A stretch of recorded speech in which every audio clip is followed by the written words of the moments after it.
یہ جو میں نے بتایا کہ اطاعت کلی، ہمہ تن، ہمہ وقت، ہمہ وجوہ، جزوی اطاعت نہیں، بس یہ ذرا نوٹ آف کاشن ہے۔ اگر ہم اللہ کا ایک حکم مانیں گے، ایک نہیں مانیں گے، یہ جزوی اطاعت ہے، یہ اللہ کو قبول نہیں ہے۔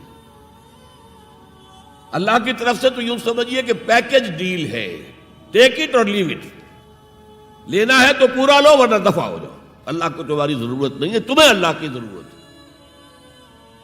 یا ایھا الذین آمنوا ادخلوا فی السلم کافہ، اے ایمان والو اسلام میں داخل ہونا تو پورے کے پورے ہو، ادھورے نہیں۔ اور سورہ بقرہ کی آیت نمبر 85 کے اندر تو جو وعید آئی ہے، افتؤمنون ببعض الکتاب وتکفرون ببعض، کیا تم ہماری کتاب، ہماری شریعت کے کچھ حصے کو مانتے ہو اور کچھ کو رد کرتے ہو؟ فما جزاء من یفعل ذلک منکم، تو جو کوئی بھی تم میں سے یہ روش اختیار کریں گے ان کی کوئی سزا اس کے سوا نہیں ہے، کان کھول کر سنیے، ان کی کوئی سزا اس کے سوا نہیں ہے کہ دنیا میں ذلیل و خوار کر دیے جائیں اور قیامت کے دن یردون الی اشد العذاب، شدید ترین عذاب میں جھونک دیے جائیں۔ وما اللہ بغافل عما تعملون، اللہ غافل نہیں ہے، بے خبر نہیں ہے، لا علم نہیں ہے اس سے کہ جو تم کر رہے ہو۔ تم اپنی داڑھیوں کے طول سے اللہ کو دھوکہ نہیں دے سکتے، تم اپنے پائجاموں کو ٹخنوں سے اوپر رکھے اللہ کو دھوکہ نہیں دے سکتے کہ تم بہت متبع رسول ہو، تم اپنے عمروں اور حجوں سے اللہ کو دھوکہ نہیں دے سکتے، اللہ کو معلوم ہے کہ حرام کی کمائی سے حج کیا ہے تم نے، حرام کی کمائی سے عمرہ کیا ہے تم نے۔ تو یہ جو جزوی اطاعت ہے، کوئی اطاعت نہیں، اللہ کو قبول نہیں۔ آدمی سوچتا ہے کہ چلیے میں نے یہ کام اچھے کیے، یہ برے کیے، مجھے اچھے کاموں کا کچھ کریڈٹ بھی تو ملنا چاہیے نا، لیکن نہیں، اللہ کہتا ہے جزوی اطاعت منہ پر دے ماری جائے گی، اور جو دنیا کی سزا ہے وہ تو ہم اپنی آنکھوں سے دیکھ رہے ہیں۔ 130، 140 یا 150 کروڑ مسلمان دنیا میں ہیں، ذرا اندازہ کیجیے،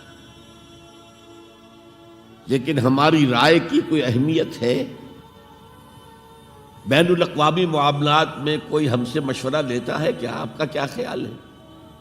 کس نمی پرست کے بھیا کیستی، ایسے بھی ملک تھے کہنا چاہیے، اب تو ان کا حال پتلا ہے، دولت کے انبار تھے ان کے پاس، لیکن ان کا مذاق اڑتا تھا مغربی ممالک، وہ چاہے سعودی بادشاہ ہوں اور چاہے وہ UAE کے امیر ہوں، مذاق ہی اڑتا تھا، کوئی حیثیت نہیں۔ حالانکہ کتنا بڑا رقبہ ہے انڈونیشیا کے آخری جزیروں سے لے کر موریتانیہ تک، سالڈ اسلامی آبادی، مسلمان آبادی۔ آپ کہیں گے کہ یہ بھارت جو ہے اس میں تو اکثریت تو نہیں ہے، لیکن 15 کروڑ یا 18 کروڑ تو آدمی یہاں موجود ہیں، لیکن کوئی عزت، کوئی حیثیت دنیاوی بین الاقوامی سطح پر۔ بہرحال یہاں بھی ہیں لوگ، کھاتے پیتے لوگ ہیں، ان کی اپنی کچھ عزت ہے اپنے معاشرے کے اندر، لیکن بحیثیت امت، بحیثیت قوم کیا حیثیت ہماری؟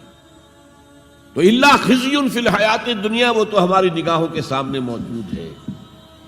اب قیامت کے دن کے بارے میں جو دھمکی اللہ نے دی ہے، وَيَوْمَ الْقِيَامَةِ يُرَدُّونَ إِلَىٰ أَشَدِّ الْعَذَابِ، قیامت کے دن شدید ترین عذاب میں جھونک دوں گا۔ اس پر اللہ سے معافی طلب کی جا سکتی ہے، دعا ہی کی جا سکتی ہے، اللہ ہم پر رحم فرمائیے۔ یہ میں نے آپ کے سامنے رکھا ہے فارمولہ، اللہ کی اطاعت جمع اللہ کی محبت، دے گو ٹو میک عبادت۔ یہی دو الفاظ آتے ہیں اللہ کے رسول کے لیے بھی صلی اللہ علیہ وسلم۔ اللہ کے رسول کی اطاعت یہ تو اسلام کا بنیادی تقاضا ہے، اطیعوا اللہ واطیعوا الرسول فإن تولوا فإن اللہ لا يحب الکافرین۔ اطاعت کرو اللہ کی، اطاعت کرو رسول کی، پھر اگر یہ منہ موڑ لیں تو اللہ کو ایسے کافر بالکل پسند نہیں، تو کفر کا فتویٰ ہو رہا ہے۔ لیکن اللہ کے رسول کی اطاعت کے ساتھ محبت کو جمع کیجئے۔ میں نے ابھی آپ کو حدیث سنائی ہے، حضور نے فرمایا لا یؤمن احدکم حتی اکون احب الیہ من والدہ وولدہ والناس اجمعین، تم میں سے کوئی شخص مومن ہو ہی نہیں سکتا جب تک کہ میں اسے محبوب تر نہ ہو جاؤں اپنے باپ سے، اپنے بیٹے سے اور تمام انسانوں سے۔ تو اللہ کے رسول کی اطاعت جمع اس کی محبت۔ اس محبت کے ضمن میں ایک واقعہ یاد آیا جس سے اندازہ ہوگا کہ کس قدر اپنائیت تھی، کتنا قرب تھا حضور کے اور حضرت عمر فاروق رضی اللہ تعالیٰ عنہ کے مابین۔ ایک مرتبہ حضور دریافت کرتے ہیں حضرت عمر سے، عمر تمہیں مجھ سے کتنی محبت ہے؟ اب آپ سوچئے، ذرا سا بھی مغایرت کا باریک سا پردہ بھی اگر کہیں ہو تو کیا یہ سوال کیا جا سکتا ہے؟ تو انتہائی قریبی شخص سے ہی کیا جائے گا، تمہیں مجھ سے کتنی محبت ہے؟ عرض کیا آپ مجھے دنیا کے ہر انسان سے بڑھ کر عزیز ہیں۔ فرمایا اور اپنی جان سے؟ اب ذرا سا توقف کیا حضرت عمر نے، الان ہاں اب میں یہ بھی کہتا ہوں کہ آپ مجھے میری جان سے زیادہ عزیز ہیں۔ تو حضور نے فرمایا اب آئے ہو مقام مطلوب پر۔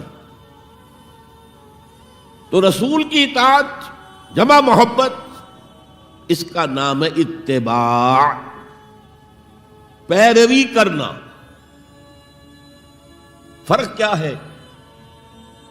اطاعت کی جاتی ہے حکم کی، اور پیروی کی جاتی کسی کے نقش قدم کی، چاہے اس نے حکم دیا ہو چاہے نہ دیا ہو، جو وہ کرتا ہو کرنا، یہ ہے اتباع۔ یہ اطاعت سے بہت بلند شے ہو گئی۔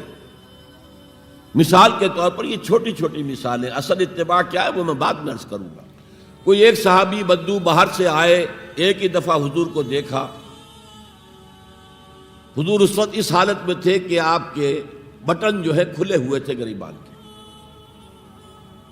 انہوں نے پھر ساری عمر اپنے گریبان کے بٹن نہیں لگائے۔ میں نے اللہ کے رسول کو اس حال میں دیکھا ہے، میں تو ان کی پیروی کروں گا، حضور نے کوئی حکم تو نہیں دیا تھا۔ تو یہ جو محبت، شدید محبت کے تحت جو بات آئے گی اس کا نام اتباع ہے،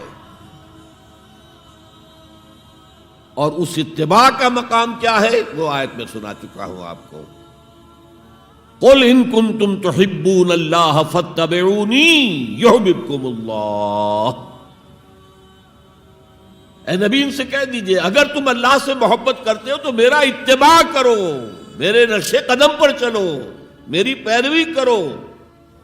اللہ تم سے محبت کرے گا، تم اللہ کے محب نہیں محبوب بن جاؤ گے۔